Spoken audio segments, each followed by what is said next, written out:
gonna go ahead and hit that with that. Woohoo! And now we got a fire. So you got some new tires and you're trying to figure out how to get them on that rim. I bet you tried to break the bead free yourself and you can't get the bead off. Let me show you guys how to pop the bead at home off of your quad wheels to change your tires. This works on any size quad wheel, lawnmower wheel. It's not as easy as it looks, but we got an easy process you don't need a tire machine for, so let's go check it out. Pretty simple process here. Get yourself a pad so you don't damage the rim. And then I use just a jack with something heavy behind it, just because it can't get damaged. Then we're gonna take a car, we're going to drive it up onto the edge of this tire, and it's gonna break the bead free. Don't worry about damaging the rims as long as you do it carefully. Even if you don't do it carefully, just don't drive over the metal part. You're not gonna damage your wheels, so don't worry about that part at all. Just drive over here until this bead pops. Check this out.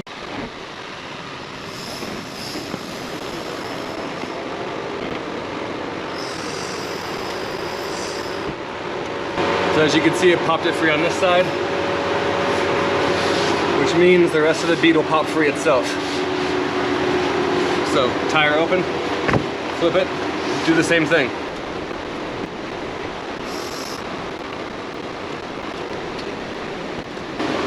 If it doesn't work the first time, rotate the tire, do it one more time.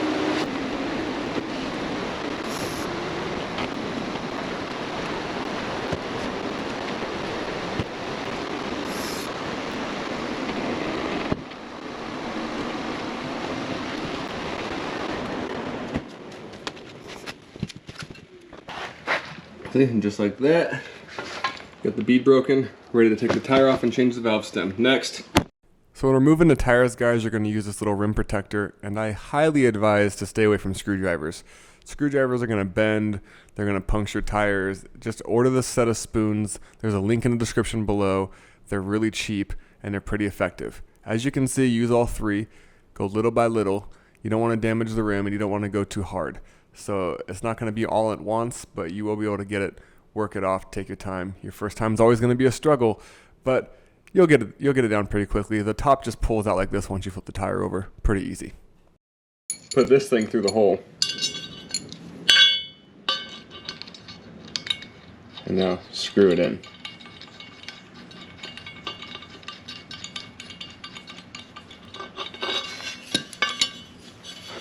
You gotta yank on it pretty hard, but you should be able to just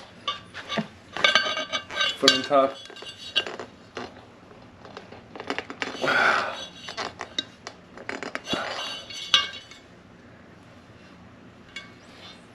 Not quite, still hanging out just a little bit.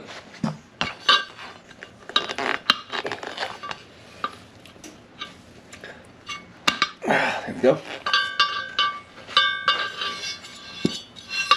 You'll see it sink all the way up to the bottom right there. Go ahead and unscrew this guy.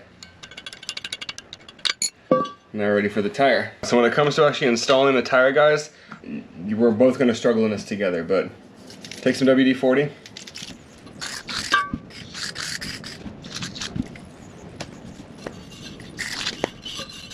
They make compounds and beading stuff and all this stuff you could buy for your tires, guys. That's, to me, I don't really know. I don't need it. Also keep in mind, if you have directional tires, these ones are not directional. Make sure you keep in mind which way your rim is going on. I want those little red guys going that way. So I'm gonna pop this guy in like so.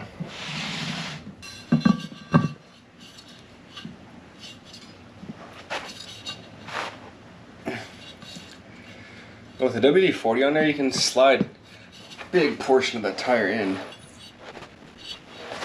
And you're gonna take your buddy.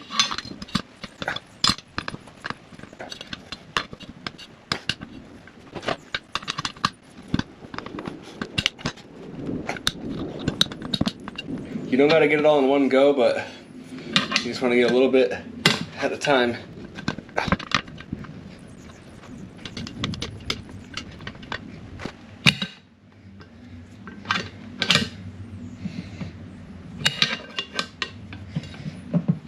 Once you get at a certain point, yeah, there we go. It should just fall right in.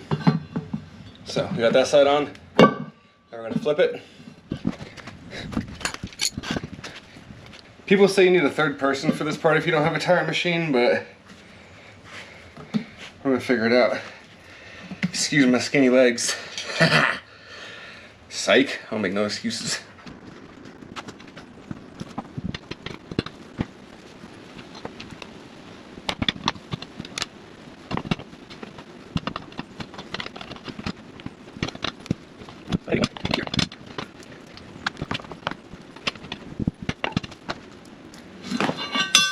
Yeah, well, I got no real method here. I showed you guys how to take them off. That should do something, right? Drop me a like. We're gonna get this thing on.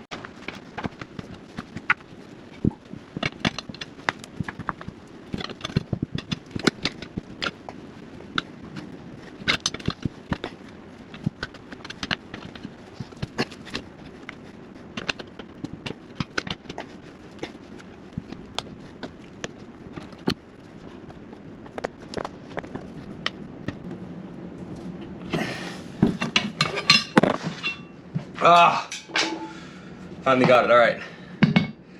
Now, obviously, you can't put air in a tire that doesn't get this done. So, let's get to the last step of this process, which is getting this bead set up right here. So the best way I found to actually mount these is with a little bit of fire. Now you can use brake cleaner. If you do use brake cleaner, be careful. This stuff burns longer and it can catch your tire on fire.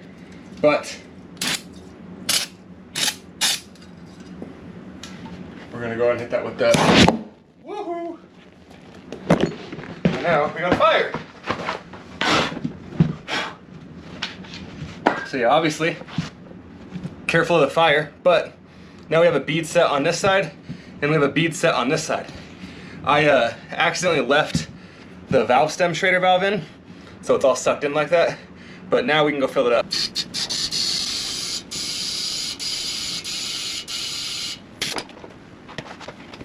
When you're going up to the top of the PSI, don't stand with your body parts up against it. We want to get to 30 PSI. This just helps set the bead. Well, after you go up to 30 PSI to make sure the bead is set properly, drain that back down to 10 PSI. 10 PSI is a recommended PSI for this, so do whatever your tire says on the side of it.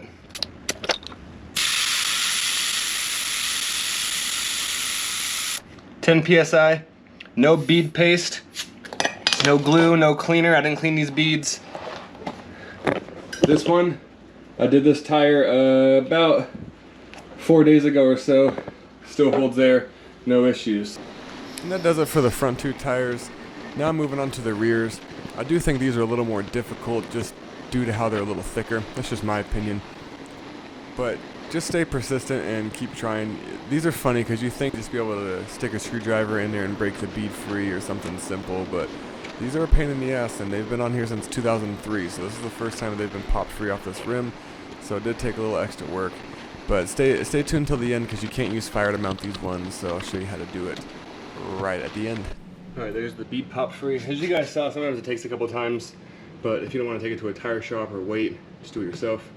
Now these are popped off, so now we'll get these taken off with the spoons that I have linked. Screwdrivers work, but they're terrible to use. Don't use screwdrivers. It's awful. You'll see why when you get the spoons, but they're not that easy to remount either. And make sure that you're replacing these valve stems as well. When replacing the valve stems, here's a neat little trick I found when doing it. Place a canister or something sturdy on the other side just like so, and then use your foot to push down, and it pops in so much easier. And then we'll do the same thing we were doing before with the WD-40. Get the rim of the tire and the edge of the rim all in there. Use that bigger dent on the bottom of the tire to go in first. It gives you a little more room to stretch the tire on. And then go little by little. Your first time is going to be frustrating, guys. I did not have fun my first time. I didn't enjoy this. It looks easy in the video when it's time-lapsed, but as you can see, I'm on my knees trying to get a tire on. So if you have a third person, that's going to help you a ton too. And if you're not in 104-degree weather like I am here in Las Vegas, that's also going to help you a lot too. But just take your time, learn something new. Sure, you could take this to the shop and have them do it, but it's kind of fun.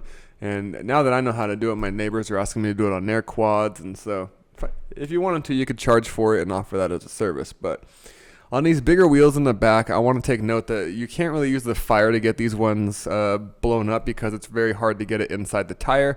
There are some methods you can use. I like to remove the Schrader valve and add air to it very quickly. Here I was struggling to get the air in, so I had to take the valve all the way out, and then you just pump air in as quickly as possible, like right here. For some reason GoPro didn't match my audio up, but if this video helped you, subscribe to the channel, drop me a like, and say hello in the comments. I appreciate all you guys' support. Thank you.